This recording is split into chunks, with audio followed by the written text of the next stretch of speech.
এর পূর্বে ব্যাংকক থেকে স্বামীকে নিয়ে সুস্থ করে দেশে ফিরছিলেন রুবায়াত ফাতিমা তন্নি। তবে এবার ভিন্ন সুর। তুমি আমাকে ছেড়ে কেন চলে যেতে চাচ্ছ? কে কি বলবে? আগে পিছে কি হবে? কোনো কিছু না ভেবেই তো তোমাকে বিয়ে করেছিলাম, শুধুমাত্র তোমার ভালোবাসা দেখে। কত ভালোবাসতে তুমি আমাকে, কেন ছেড়ে চলে যেতে চাচ্ছ? আমাকে এত যত্ন কে করবে? বাংলাদেশের ডক্টররা তোমার জন্য অনেক চেষ্টা করেছে, আমিও তোমার জন্য অনেক চেষ্টা করেছি। সিঙ্গাপুর থেকে অ্যাম্বুলেন্স আনিয়ে ব্যাংকক তোমাকে নিয়ে আসছি দ্বিতীয়বারের মতো। আমার হাজব্যান্ডের অসুস্থতার আপডেট এখনও তেমন রেসপন্স করছে না। আজকে সকালে আমি অনেকবার ডেকেছি, চোখ খুলে নাই, লাইফ সাপোর্টে আছে। ডক্টররা চেষ্টা করছেন, একটু স্টেবল হলে দেশের বাইরে নেওয়ার কথা চলছে। এমন একটি পোস্ট করেছিল দুদিন পূর্বে রুবায়াত ফাতিমা তন্নি। বর্তমানে তিনি ব্যাংকক আছেন, তার স্বামী শাহাদাতকে নেই। সেই পোস্টে তিনি বলেছিলেন, আমি হাসপাতালে আছি, সানবি সানফারাজ বাসায় আছে আমার মায়ের সঙ্গে। সারফারাজ তার বাবাকে ছাড়া কিচ্ছুই বোঝে না, ও ছোট্ট মানুষ। ও শুধু এতটুকুই জানে যে বাবার তার পাশে নেই, ড্যাডির কিছু একটা হয়েছে, ছেলেটার ওজোর। সবচেয়ে কষ্ট সময় পার করছেন রুবায়াত ফাতিমা তন্নি, বাংলাদেশের একজন শীর্ষ এবং দক্ষ, ধৈর্যশীল, পরিশ্রমী নারী উদ্যোক্তা। তিনি বলেছিলেন, আমাদের শুভাকাঙ্ক্ষী যারা আছেন অনেকে জানতে চেয়েছেন আমার স্বামীর কী অবস্থা।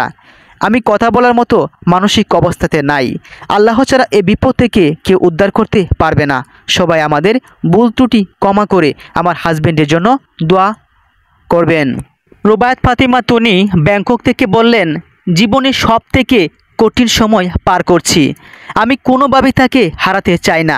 সব কিছু অনিশ্চিত জেনেও আল্লাহর বিশেষ কোনো রহমতের আশায় অনেক কষ্ট করে আজকে সিঙ্গাপুর থেকে এয়ার অ্যাম্বুলেন্স বাংলাদেশে আনিয়ে তারপর ব্যাংকক নিয়ে আসছি। আমার জীবনের সবটুকু দিয়ে চেষ্টা করছি, বাকি আল্লাহর ইচ্ছা। সবাই দোয়া করবেন আমার ছেলের জন্য হলেও আল্লাহ যেন তাকে বাঁচিয়ে রাখে। শীর্ষ এবং সফল নারী উদ্যোক্তা রুবায়াত ফাতিমা তন্নি, বিয়ে সংসার কোনো বাধাই আটকাতে পারেনি সময়ের আলোচিত সফল নারী উদ্যোক্তা রুবায়াত ফাতিমা তন্নিকে।